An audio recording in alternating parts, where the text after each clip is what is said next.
Hello students, I welcome you all in this video lecture series of synthesis. So in previous video, we have studied about synthesis of simple sentence using adjective, adjective phrase and conjunction, and now it's term for adverb or an adverb phrase.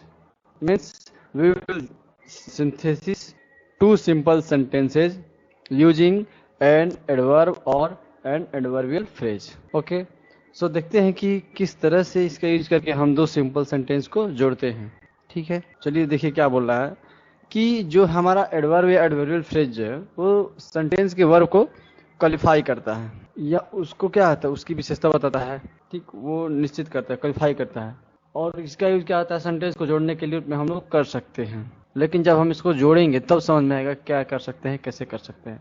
Heading का मतलब ये हुआ, जो यहाँ पे heading मिला है कि इसका यूज करके हम दो सिंपल सेंटेंस को एक सिंपल सेंटेंस में कंबाइन करेंगे। ठीक है, तो हमारा मेन फंक्शन एडवर्ब का होगा या फिर एडवर्बियल फ्रेज का होगा। समझते हैं, जैसे दिखा है पहले इस तरह के सेंटेंसेज आएंगे जब हम दो सिंपल सेंटेंस का फेस करेंगे कंबाइन करने के लिए, तो हमें एक चीज देखने को मिलेगा कि पहला सेंटेंस में कोई वर्ब दिया रहेगा और उसके जस्ट अगले सेंटेंस में उस वर्ब की क्वालिटीज बताई जाएगी। तो जो वर्ड क्वालिटी बताएगा उसको हम एडवर्ब बना करके सेंटेंस को जोड़ देंगे। ठीक है, यदि इस तरह का कंडीशन वहां नहीं मिल रहा है कि उसकी क्वालिटी नहीं बताई जा रही है, तो आपको वहां पे किसी न किसी एक सेंटेंस में आपको एक एडजेक्टिव मतलब विशेषता जो विशेषण जो मिलेगा, आपको एडजेक्टिव मिलेगा किसी पार्टिकुलर चीज के बारे में, नाउन प्रोनाउन को, तो उसको लेकर के हम एडवर्ब बनाएंगे और जस्ट हम सिंपल सेंटेंस में उसको कंबाइन करके लिख देंगे। चलिए देखते हैं एग्जांपल के थ्रू कैसे किया जाता है इसको। हमारा यहाँ पे पहला एग्जांपल है, Rahul came third in the competition, he was unlucky. Rahul third आया कंपटीशन में, क्या था वो, अनलकी था। ठीक, केम थर्ड जो है हमारा, ये हमारा क्या है, ये हमारा वर्ब है। केम थर्ड तीसरे आना जो है नाउन, ये हमारा वर्ब है, उसकी विशेषता अगले वर्ड में बताई जा रही है। क्या है वो आने के कारण, क्या है वो अनलकी था।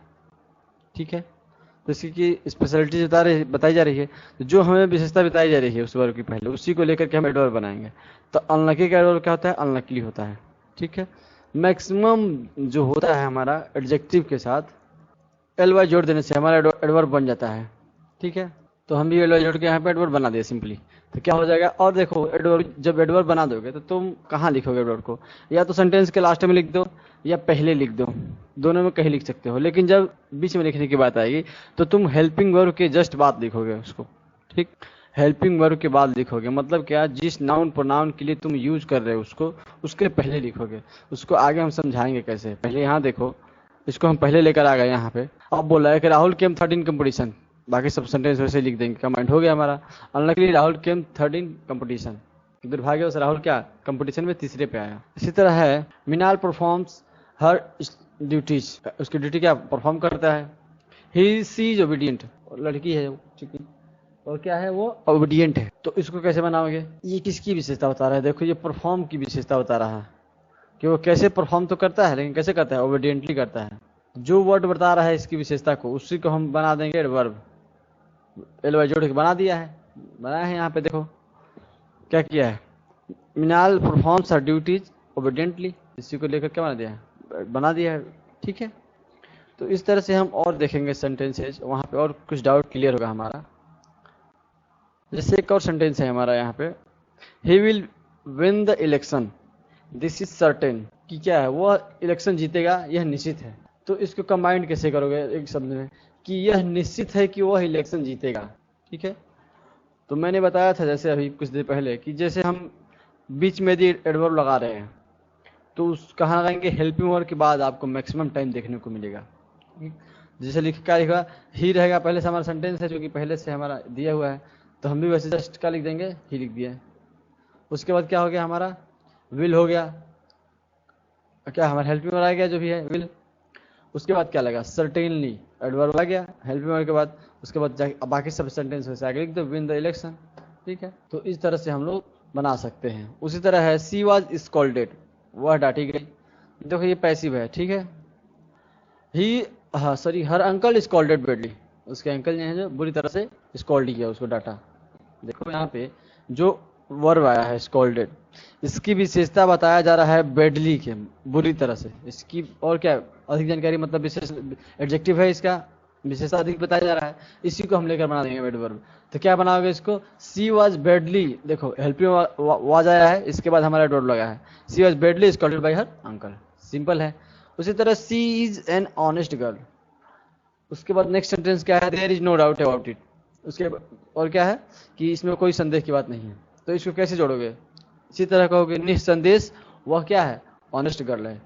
तो हम क्या करेंगे, यदि पहले एडजेक्टिव ला रहे हो, एडवर्ब ला रहे हो, तो पहले लिखो, बाकी सब सेंटेंस वैसे लिख दो, undoubtedly she is an honest girl, हो गया। उसी तरह the sunset I have finish the task, मतलब क्या, सूरज डूबा और मैं अपना कार्य कंप्लीट कर चुका था या कर लिया हूँ, ठीक है।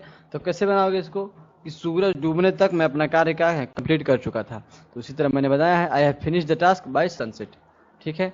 यहाँ बाय सनसेट जो है क्या हमारा एडवर्ब आ रहा है, ठीक है। एडवर्ब ऑफ टाइम, तुम एडवर्ब के जो नहीं जानते हो यदि एडवर्ब क्या होता है, कितने प्रकार के होते हैं, तो वहाँ पे कमेंट करके बताओ, एडवर्ब का एक वीडियो लेक्चर दे देंगे, ठीक है, कैसा होता है क्या होता है।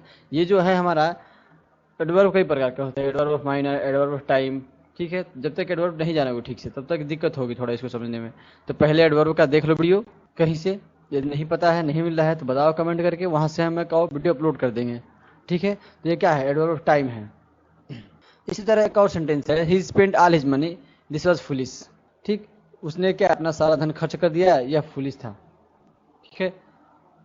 यह फुलिश मतलब आदमी फुलिश नहीं था, जो उसने एक्शन परफॉर्म, फुलिश वाला नष्ट करने वाला पैसा, उसको उस एक्शन को बोल रहा है फुलिश। तो क्या करोगे, उसने मूर्खतापूर्वक धन अपना क्या है बर्बाद कर दिया, he foolishly spent all his money, मूर्खतापूर्वक अपना सारा धन क्या है खत्म कर दिया, ठीक। एक और चीज देखोगे, जब भी तुम एडवर्ब लगाओगे, एडवर्ब कहाँ लगाओगे, जस्ट जो वर्ड की विशेषता बताएगा उससे पहले लगाओगे, जो वर्ड उसकी विशेषता बताएगा उससे तुम पहले लगाओगे, ठीक। तो इस तरह से हम सिंपल वे में, कोई ज़्यादा कॉम्प्लिकेशन माइंड में नहीं लेना है, सिंपली लेकर के चलना है। इस तरह से हम क्या कर सकते हैं, एडवर्ब और एडवर्ब फ्रेज का यूज करके बना सकते हैं। इसको समझने में यदि दिक्कत आ रही है तो समझो कि तुम्हारा एडवर्ब जो है कुछ क्लियर नहीं है, एडवर्ब को पूरा पढ़ना पड़ेगा, ठीक है। तो ठीक है, और मिलते हैं अगली वीडियो में। और जो पूरा सिंपल सेंटेंस है इसका जो है पीडीएफ इस वीडियो में आपको प्रोवाइड किया जाएगा। और अगला हमारा होगा कम्प्लेक्स सेंटेंस। मतलब क्या हुआ, हम लोगों ने पढ़ा था कि दो सिंपल सेंटेंस को पहले हम एक सिंपल में बनाते हैं, फिर उसके बाद कम्प्लेक्स में बनाते हैं, उसके बाद कंपाउंड में बनाते हैं। तो सिंपल तो पूरा आज हमारा खत्म हो गया, ठीक है, सिंपल आज हमारा खत्म हो गया। अब बारी है कि हम कम्प्लेक्स कैसे बनाते हैं सेंटेंस। हमने यहाँ पे आपको बताया था, कोशिश करेंगे समझने की। हाँ देखो, सिंथेसिस का ऑफ सेंटेंस का प्रयोग मुख्य रूप से निम्नलिखित 3 परिस्थितियों में किया जाता है। मतलब 3 ऐसी कंडीशन होती है यहाँ पे सिंपल सिंथेसिस का यूज कर सकते हैं। कैसे, 2 या 2 से अधिक सिंपल सेंटेंस को एक सिंपल सेंटेंस में कंबाइंड करने के लिए। तो हम लोग ये पढ़ लिए रूल हमारा, ठीक है। अब हमारा दूसरा आता है 2 से अधिक सिंपल सेंटेंस को एक सिंपल सेंटेंस में कंबाइंड करने के लिए। तो ये हमारा नेक्स्ट वीडियो लेक्चर में पहला टॉपिक होगा, यही मतलब इसी को अब शुरुआत करना है, क्योंकि पहला वाला हमारा खत्म हो गया पूरा रूल, ठीक है। तो ठीक है, मिलते हैं अगले वीडियो में।